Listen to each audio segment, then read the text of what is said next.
Mass TV news కి స్వాగతం. ముందుగా హెడ్లైన్స్. గవరపేటలో జరిగిన శ్రీ గౌరీ పరమేశ్వరుల ఉత్సవాల జాతర.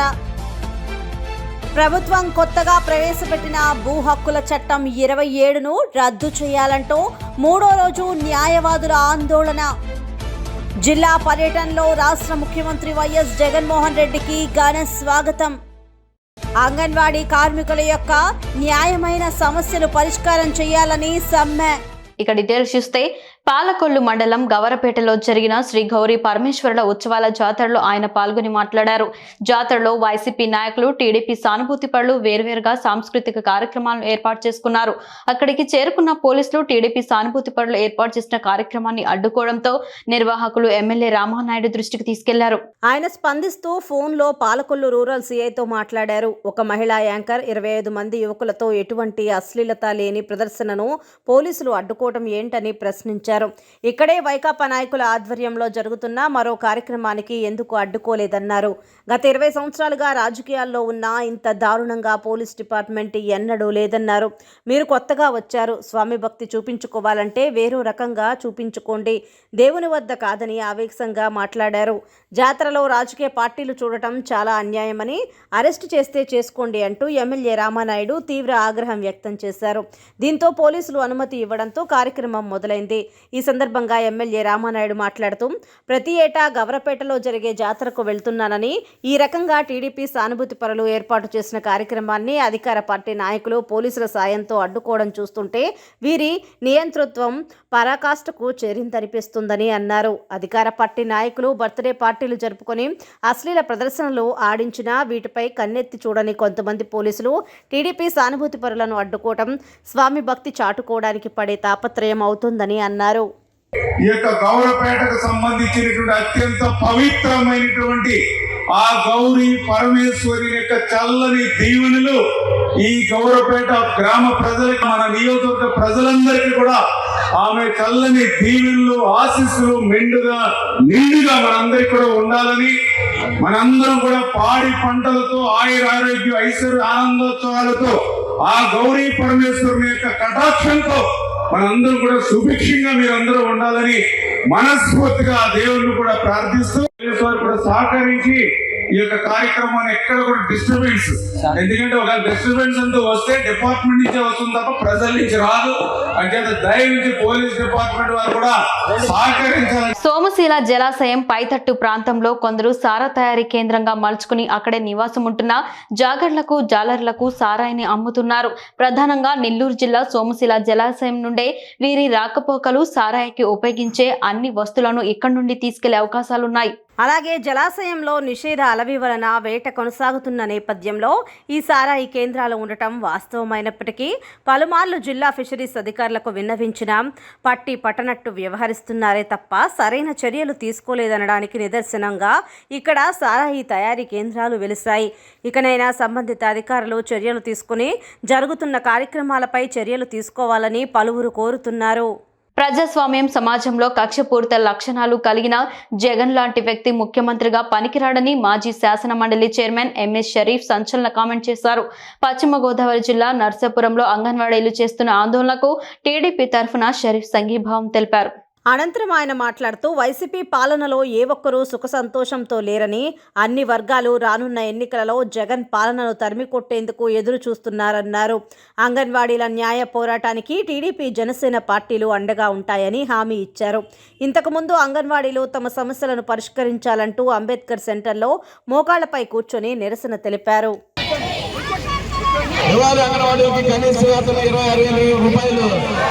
అందులో స్వయాన ముఖ్యమంత్రి అయిన వ్యక్తి ఆనాడు ప్రతిపక్ష పార్టీలో ఉండి పాదయాత్ర చేసేటప్పుడు తెలంగాణ కంటే 1000 రూపాయలు ఎక్కువ ఇస్తానని హామీ ఇచ్చి ఈరోజు హామీని కూడా నిలబెట్టుకోకుండా ఈనాడు మోసం చేశాడంటే ఇటువంటి వ్యక్తిని మనం క్షమించరాదని సందర్భంగా మనం చేస్తున్నాం. అంటే 4 సంవత్సరాల 7 మాసాలు అయిపోయింది, 8వ మాసం కూడా అయిపోతుంది. అనతి కాలంలో 2 నెలల్లో ఎన్నికలు ఉన్నాయి. ఎక్కడైతే ఎవరైనా తిరగబడి గొంతెత్తి న్యాయమైన, ధర్మమైన విషయాలు ప్రజాస్వామ్యతంగా మాట్లాడితే ఆయన సహించడు. ప్రభుత్వం కొత్తగా ప్రవేశపెట్టిన భూ హక్కుల చట్టం 27ను రద్దు చేయాలంటూ పశ్చిమ గోదావరి జిల్లా నర్సాపురం బార్ అసోసియేషన్ ఆధ్వర్యంలో 3వ రోజు కూడా న్యాయవాదులు ఆందోళన చేపట్టారు. కోర్టు భవనం నుంచి అంబేద్కర్ సెంటర్ వరకు ప్రదర్శన చేసి అక్కడ రోడ్డుపై బైఠాయించి నిరసన తెలిపారు. ఈ సందర్భంగా బార్ అసోసియేషన్ నాయకులు పోలిశెట్టి రఘురాం మాట్లాడుతూ ఈ కొత్త చట్టం వల్ల భూములపై రాజకీయ జోక్యం పెరుగుతుందని, ప్రజల ఆస్తులకు రక్షణ ఉండదని, భూస్వామ్యులకే ఈ చట్టం ఎక్కువగా ఉపయోగపడుతుందన్నారు. ఈ చీకటి చట్టాన్ని రద్దు చేసేంత వరకు ఉద్యమాన్ని ఆపమని హెచ్చరించారు. దీన్ని రద్దు చేసే వరకు కూడా పోరాడతాం. ఈ దశలుగా ఉద్యమం రాష్ట్ర వ్యాప్తంగా విస్తృతంగా జరుగుతుంది. ఈరోజు ఈ నిరసన కార్యక్రమంలో ఇక్కడ ధర్నా కార్యక్రమం చేపట్టడం జరిగింది. అదే రకంగా ఈ మాకు సహకరించిన అఖిలపక్షం అందరూ కూడా మేము అన్ని పార్టీలు కూడా పిలవడం, మొన్న 10 రోజుల క్రితం మీటింగ్ పెట్టడం జరిగింది. దానికి ముఖ్యంగా కమ్యూనిస్ట్ పార్టీలు, తెలుగుదేశం పార్టీ, జనసేన వారు అందరూ కూడా వచ్చే వాళ్ళకి ప్రతి పార్టీ కూడా నేను ధన్యవాదాలు తెలియపరుస్తున్నా. అదే రకంగా ఈరోజు ఇచ్చేసి మన సిపిఎం సీనియర్ నాయకులు కౌశమైన బాలపు వారికి కూడా ప్రత్యేకంగా ధన్యవాదాలు. ఈ న్యాయవాదులు అందరూ కూడా ప్రతిరోజు కార్యక్రమంలో రోజువారీ కార్యక్రమంలో పార్టిసిపేట్ అందరూ కూడా నేను ఈ గవర్నమెంట్ వారు యాక్ట్ 27/23 అని ల్యాండ్ టైటిలింగ్ యాక్ట్ తీసుకొచ్చింది. ఈ యాక్ట్ వల్ల మొత్తం ప్రజలందరూ కూడా నష్టపోతారు. ఈ భూముల్లో చిన్న చిన్న వివాదాలు వచ్చినప్పుడు ఈ లోకల్గా అందుబాటులో ఉండే ఈ మున్సిపల్ కోర్ట్స్లో పరిష్కరించుకునేవారు. ఆ అవకాశం లేకుండా 553 కోర్టు సివిల్ కోర్ట్స్ ఉన్నాయి రాష్ట్ర వ్యాప్తంగా. ఆ కోర్టులు పరిష్కరించలేని విషయాన్ని ఇప్పుడు గవర్నమెంట్ వారు నెలకొల్పే 26 జిల్లాల్లో 26 ట్రిబ్యునల్స్ రెవెన్యూ సంబంధించిన వ్యక్తులు దాంట్లో ఆఫీసర్స్గా ఉంటారు. వాళ్ళు చేసిందే చట్టం. వాళ్ళు చేసిన దాని మీద అప్పీల్ చేయాలంటే హైకోర్టుకు వెళ్ళాలి తప్ప ఇంకే కోర్టులోనూ కూడా పరిష్కారం కాదు. అటువంటి ఖర్చు పెట్టుకుని చిన్న చిన్న రైతులు చిన్న 10 సెంట్లో 5 సెంట్లో ఉండే రైతుకి తగాదాని హైకోర్టుకు వెళ్ళాలంటే కనుక ఆ ఆస్తిని మించి ఖర్చు పెట్టవలసిన అవసరం ఉంటుంది. అందుచేత ఈ యాక్ట్ కనుక అమల్లోకి వచ్చేసి 31 అక్టోబర్ని అమల్లోకి కొట్టడం జరిగింది. యలమంచిలి మండలంలో అబ్బిరాజుపాలెం గ్రామంలో గడప గడపకు మన ప్రభుత్వ కార్యక్రమంలో పాలకొల్లు వైసీపీ ఇన్ఛార్జ్ గూడాల శ్రీహరి గోపాలరావు పాల్గొని ఇంటింటికి వెళ్లి ప్రజలను కలుసుకున్నారు. ఈ సందర్భంగా ఆయన మాట్లాడుతూ ఏ ఒక్కరికి ఏ సమస్య ఉన్నా వెంటనే పరిష్కరిస్తానని, ఆ దిశగా కృషి చేస్తానని అన్నారు. రాష్ట్ర ముఖ్యమంత్రి వైఎస్ జగన్మోహన్ రెడ్డి బడుగు బలహీన వర్గాలకు, అగ్రవర్ణ పేదలకు అభివృద్ధి సంక్షేమ పథకాల కోసం అహర్నిశలు శ్రమిస్తున్నారని అన్నారు.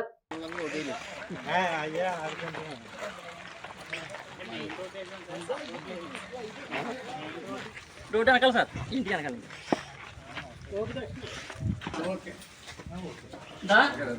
పర్లేదు.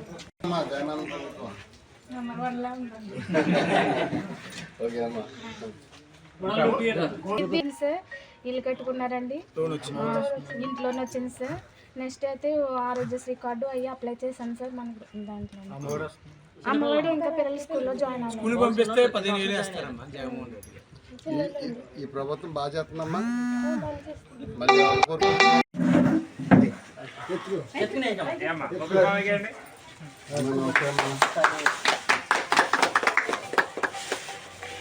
ఇట్లా ఇలా నువ్వు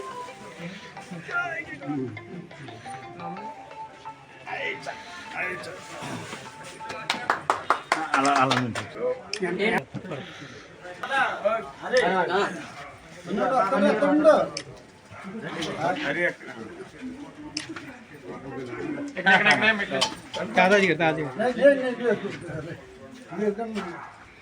ఒకసారి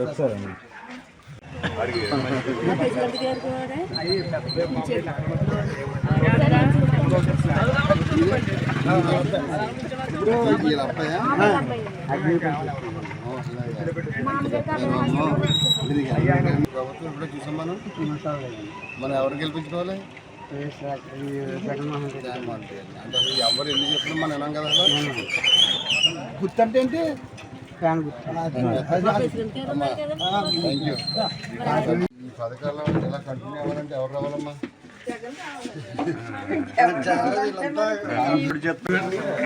అమ్మా పెన్షన్ వస్తుందా తల్లి?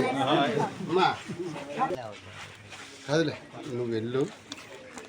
సదరన్ నోడు ఎవరు చేస్తారో ఆ నెంబర్ కూడా నేను మాట్లాడతాను. నువ్వు ఏమవుతుంది నేను చేయింతాను. ఇలా ఇప్పుడు ఆ రోడ్డు వేసేస్తాను, ఈ రోడ్డు వేస్తాను చెప్పదు. కానీ నీకు ఖచ్చితంగా నేను చేయంటాను అమ్మా. మనం ఎవరిని గెలిపించుకుందాం అన్న? అంతే కదమ్మా. నువ్వమ్మా అదే మాట అమ్మఒడి వస్తుందండి. అమ్మా. 2 మాటలు వచ్చిందండి. మనసులో ఒక్క నిమిషం కూడా వేరే మార్పు ఖచ్చితంగా నాకు జగన్ పెట్టారు. పార్వతీపురం కలెక్టర్ కార్యాలయం ఎదుట అంగన్వాడీ కార్యకర్తలు రోడ్డుపై మోకాలపై నడుస్తూ నిరసన వ్యక్తం చేశారు. ఇచ్చిన హామీ మేరకు ముఖ్యమంత్రి వైఎస్ జగన్మోహన్ రెడ్డి తమ సమస్యలు పరిష్కారం చేయాలని చేతులు జోడించి మోకాళ్లపై రోడ్డుపై నడిచి నిరసన తెలిపారు. గత 3 రోజులుగా సిఐటియు ఆధ్వర్యంలో అంగన్వాడీ కార్యకర్తలు నిరసన వ్యక్తం చేస్తున్నారు. తమకు ప్రభుత్వంపై నమ్మకంగా ఉందని, రాష్ట్ర ప్రభుత్వం కూడా తమను గౌరవించి ఇచ్చిన మాట ప్రకారం తెలంగాణ కంటే జీతాలు పెంచాలని డిమాండ్ చేశారు.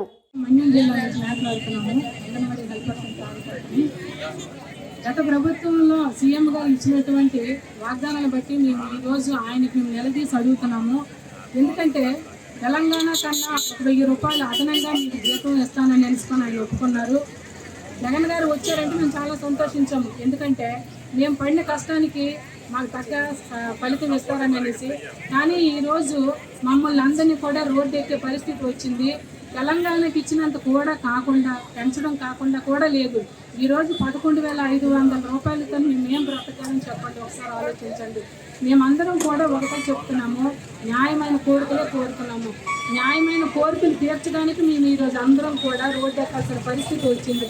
కాబట్టి ప్రభుత్వం వెంటనే స్పందించి మా న్యాయమైన కోరికలు తీరుస్తారని, ఇంకా తీర్చకపోయిన ఎడల ఈ సమ్మెని ఇంకా ఉధృతం చేస్తామని అంగన్వాడీ వర్కర్స్ యూనియన్ తరఫున నేను విన్నవించుకుంటున్నాను.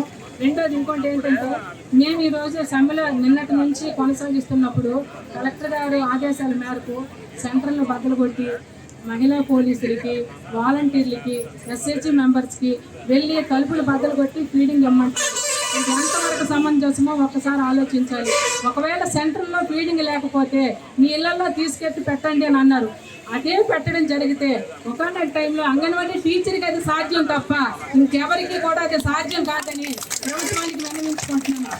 ఈరోజు కూరగాయలు, ఇంటెగ్గులు, బకాయిలు ఎన్ని ఇవ్వకపోయినప్పటికీ కూడా మేమేమి అడగలేదు. కానీ ఈరోజు మా న్యాయమైన కోరికలు తీర్చడం కోసం మేము ఈరోజు రోడ్డును పడ్డాం. కాబట్టి మమ్మల్ని మీరు వేరేగా అర్థం చేసుకోకుండా సీఎం గారు ఒక్కసారి మా మనవి ఆలకించి మా కోరికలన్నీ తీరుస్తారని మేము ఆశిస్తున్నాము. సాలూరు పట్టణంలో గల తెలుగుదేశం పార్టీ కార్యాలయంలో టీడీపీ నియోజకవర్గ సమావేశం నిర్వహించారు. ఈ కార్యక్రమంలో పాల్గొన్న రాష్ట్ర టీడీపీ పార్టీ ఉపాధ్యక్షులు ఆర్పి బంజాదేవ్, మాజీ MLC Sandhyarani, Araku parliament TDP incharge Shravan Kumar, Janasena నాయకులు పాల్గొన్నారు.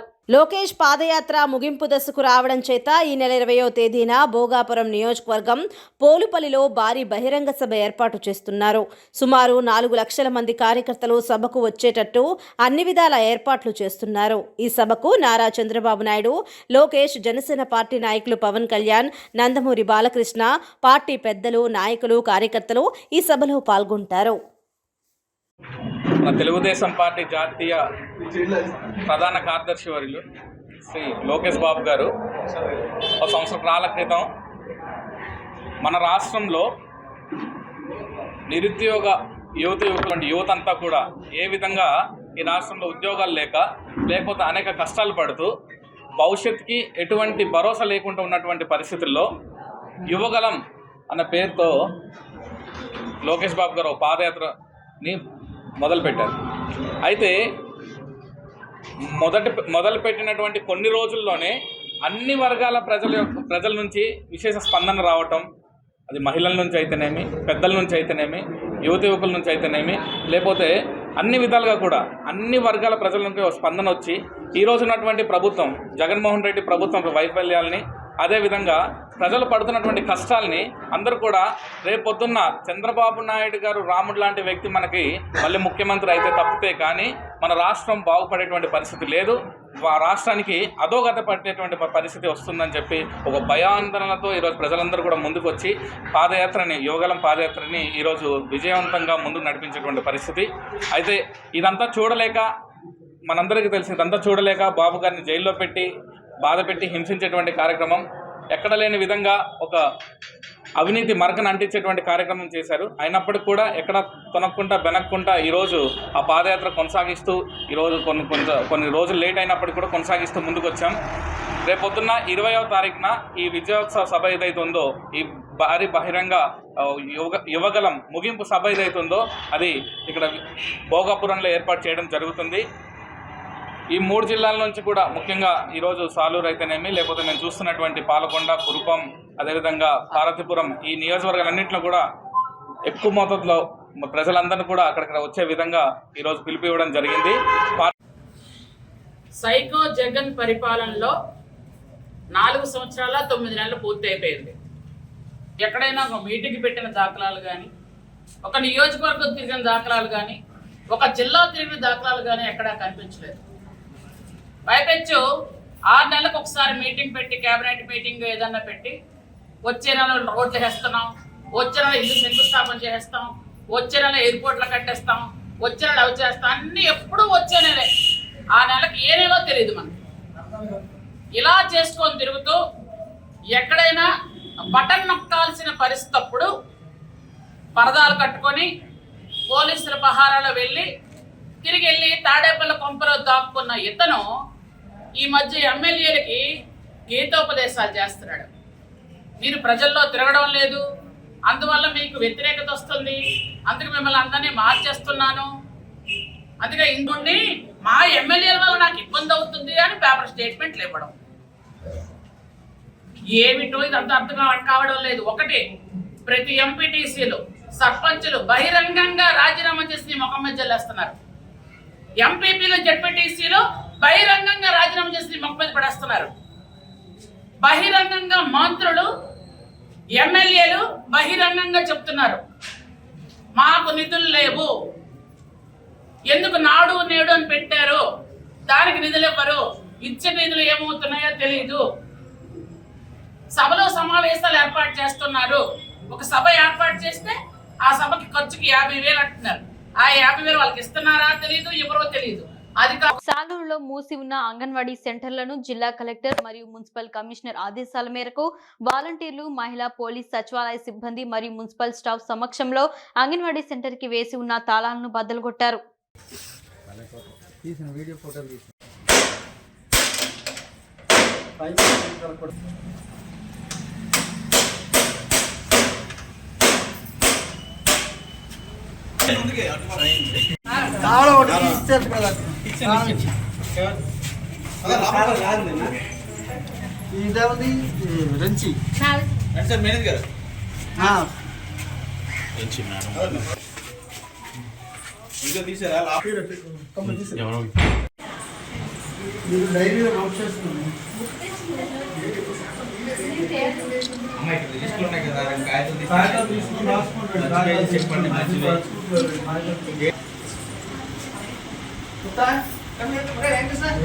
రాష్ట్ర ముఖ్యమంత్రి వైఎస్ జగన్మోహన్ రెడ్డికి ఘన స్వాగతం పలికారు.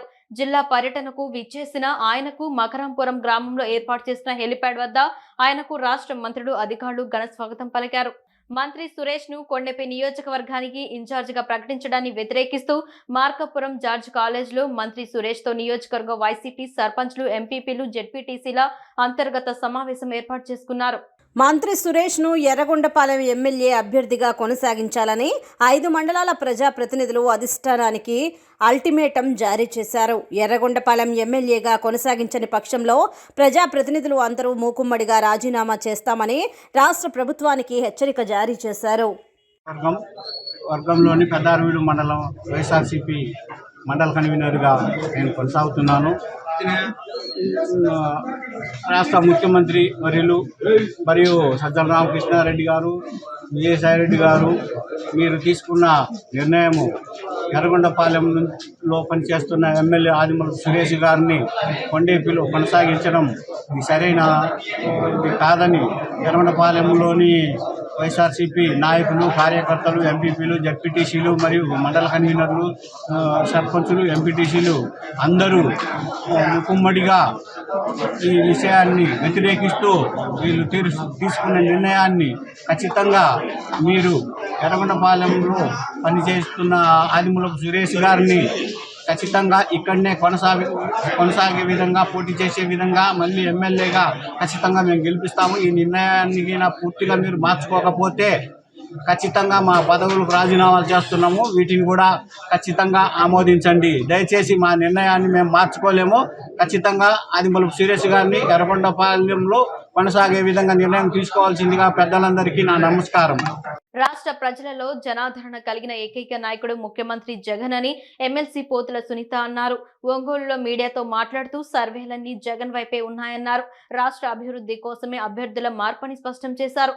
అన్ని వర్గాలకు న్యాయం చేస్తున్నది వైసీపీ ప్రభుత్వం అన్నారు. చంద్రబాబు పెద్ద అవినీతిపరుడని అన్నారు. జగన్మోహన్ రెడ్డి గారి ప్రభుత్వంలో ఈ ప్రతిపక్ష పార్టీలు చేస్తున్నటువంటి అసత్య ప్రచారాలు తప్పితే ఈరోజు సామాజిక న్యాయ కోణంలో మారుస్తున్నటువంటి మార్పులు తప్పితే మరి సర్వేల ఆధారంగా కూడా ఈరోజు ఆ గెలుపు కోసం 175కి 175 ఏదైతే టార్గెట్ పెట్టుకున్నారో ముఖ్యమంత్రి గారు, దానికోసమే ఈరోజు జగనన్న కొన్ని మార్పులు చేర్పులు చేస్తున్నారు తప్పితే ఎక్కడో వైఎస్ఆర్ పార్టీకి గ్రాఫ్ తగ్గిందనో ఇంకోటనే అయితే కాదు.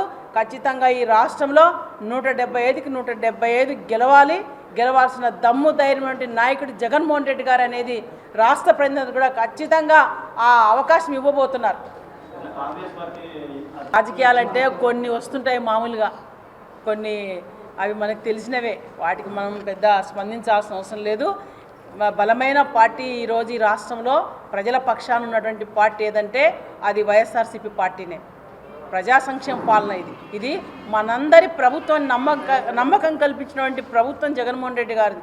ఈరోజు ఈ రాష్ట్రంలో ఎస్సీ, ఎస్టీ, బీసీ మైనార్టీలందరినీ కూడా నా ఎస్సీ, నా బీసీ, నా మైనార్టీ అని చెప్పి ఓన్ చేసుకొని ఈరోజు ఆ వర్గాల అభివృద్ధి కోసమే, అభ్యున్నతి కోసమే పాటుపడుతున్నటువంటి ముఖ్యమంత్రి జగన్మోహన్ రెడ్డి గారు. ఈరోజు మాటలు ముఖ్యమంత్రి కాదే జగన్మోహన్ రెడ్డి గారు, ఈరోజు ఆచరణలో ఉంది. వాళ్ళని రమ్మంటున్నాం, తెలుగుదేశం పార్టీ వాళ్ళని సవాల్ విసురుతున్నాం. మీకు దమ్ము ధైర్యం ఉంటే రండి, మేము ఇన్ని లక్షల ఉద్యోగాలు ఇచ్చాం, ఇన్ని లక్షల కోట్ల రూపాయలు ప్రజా సంక్షేమానికి ఖర్చు పెట్టామే, రండి మీరు ఎక్కడికి వస్తారు, ఎక్కడ కూర్చుందామో రండి, మరి మీరేం పెట్టారు చెప్పండి అని అడుగుతున్నాం వాళ్ళని.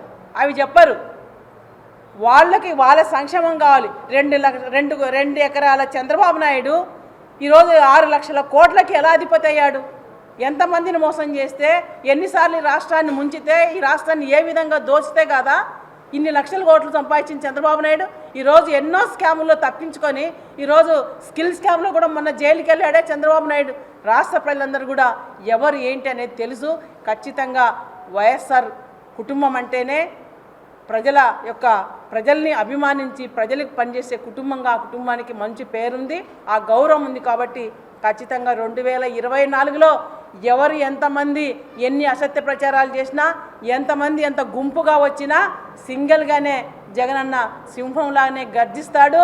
అంగన్వాడీ కార్మికులు శ్రీకాకుళం తోట వీధిలో ఐసిడిఎస్ ప్రాజెక్ట్ ఆఫీస్ ముందు చేస్తున్నటువంటి నిరవధిక సమ్మె శిబిరాన్ని సందర్శించి అంగన్వాడీ కార్మికుల యొక్క న్యాయమైన సమస్యల పరిష్కారం చేయాలని 3 రోజులుగా సమ్మె చేస్తున్న అంగన్వాడీ అక్క చెల్లెమ్మలకు ఐఎఫ్టియు మద్దతు సంఘీభావం ప్రకటించింది. ఈ సందర్భంగా ఐఎఫ్టియు జిల్లా ప్రధాన కార్యదర్శి దుర్గాసి గణేష్ మాట్లాడుతూ కేంద్ర ప్రభుత్వం అధికారంలోకి వచ్చినప్పటి నుంచి ఐసిడిఎస్ను ప్రైవేటు పరం చేయడానికి పలు ప్రయత్నాలు చేస్తుంది.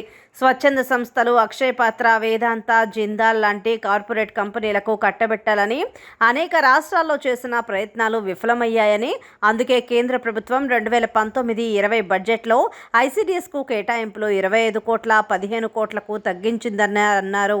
అంగన్వాడీ అక్క చెల్లెమ్మల సమస్యల పరిష్కారం చేతకాని రాష్ట్ర ప్రభుత్వం వారిపై నిర్బంధాన్ని ప్రయోగించి సమ్మెను విఫలం చేయాలని కుయుక్తులకు పూనుకుంటోందని అన్నారు. ఈరోజు ప్రభుత్వం కూడా పథకం ప్రకారం మన సెంటర్లో పాడైపోయినటువంటి వస్తువులు ఉంటాయి, పిల్లలకి ఇవ్వాలని చెప్పి వాలంటీర్స్ని, మధ్యాహ్న భోజన పథకం కార్మికురాలని అందులోకి నెట్టి ఏదో రకంగా ఒక హైజీనిక్ కండిషన్ని తీసుకొచ్చి ఈ సమ్మెని హెల్డప్ చేయాలన్నటువంటి దానితో ప్రభుత్వం కుట్రలు పండుతూ ఉంది. ఈ కుట్రల్ని మనం తిప్పికొట్టాలి, ఐక్యంగా తిప్పికొట్టి ఏవైతే మనం 31 డిమాండ్లు రాష్ట్ర ప్రభుత్వానికి ఇచ్చున్నామో అందులో కీలకంగా ఆర్థికానికి సంబంధించి ఏవైతే డిమాండ్స్ ఉన్నాయో ఆ డిమాండ్స్ పరిష్కారం దిశగా మీ అందరూ పోరాటంలో ముందుండాలని, మీకు మద్దతుగా ఐఎఫ్టియు రాష్ట్ర వ్యాప్తంగా మీ ప్రతి పోరాటానికి మద్దతుగా సంఘీభావంగా ముందుంటామని తెలియజేస్తూ ఈ పోరాటం విజయవంతం కావాలని కోరుతూ సెలవు. 30వ డివిజన్ 251వ వార్డు సచివాలయ పరిధిలో జరిగిన గడప గడపకు మన ప్రభుత్వ కార్యక్రమంలో ఎమ్మెల్యే మల్లాది విష్ణు పాల్గొన్నారు. దేవీనగర్ లో విస్తృతంగా పర్యటించి 229 గడపలను సందర్శించారు. ప్రతి కుటుంబానికి కనీసం 1 నుంచి 6-7 వరకు సంక్షేమ పథకాల ద్వారా మేలు చేకూరడం సంతోషంగా ఉందని మల్లాది విష్ణు తెలిపారు. సచివాలయ పరిధిలో ఇప్పటి వరకు 4.40 కోట్ల రూపాయల సంక్షేమాన్ని అందజేసినట్టు వెల్లడించారు.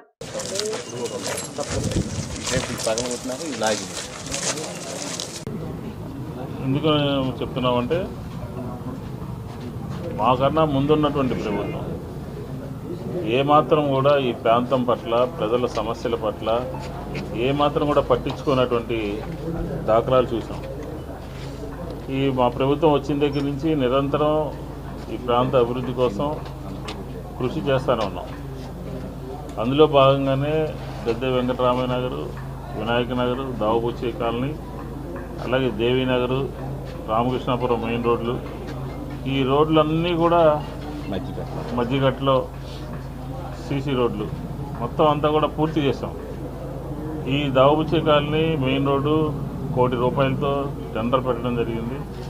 అలాగే దావబుచ్చి కాలనీ, గద్దె వెంకటరామయ్య నగర్ అంతా కూడా, ఈ వినాయక నగర్ చాలా ప్రాంతాలు అయిపోయినాయి. వినాయక నగర్ అయిపోయింది. ఇంకా ఈ 2 రోడ్లు 25వ తారీఖు డెడ్ లైన్ పెట్టి. వార్తలు ముగించే ముందు హెడ్లైన్స్ మరోసారి. గవరపేటలో జరిగిన శ్రీ గౌరీ పరమేశ్వరుల ఉత్సవాల జాతర.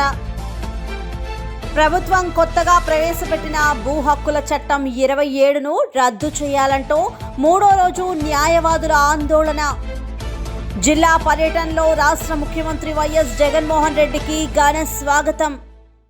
అంగన్వాడీ కార్మికుల యొక్క న్యాయమైన సమస్యలు పరిష్కారం చేయాలని సమ్మె. మాస్ టీవీ న్యూస్ ఇంతటితో సమాప్తం. తిరిగి రేపటి బులెటిన్లో మళ్ళీ కలుసుకుందాం. అంతవరకు సెలవు. నమస్కారం.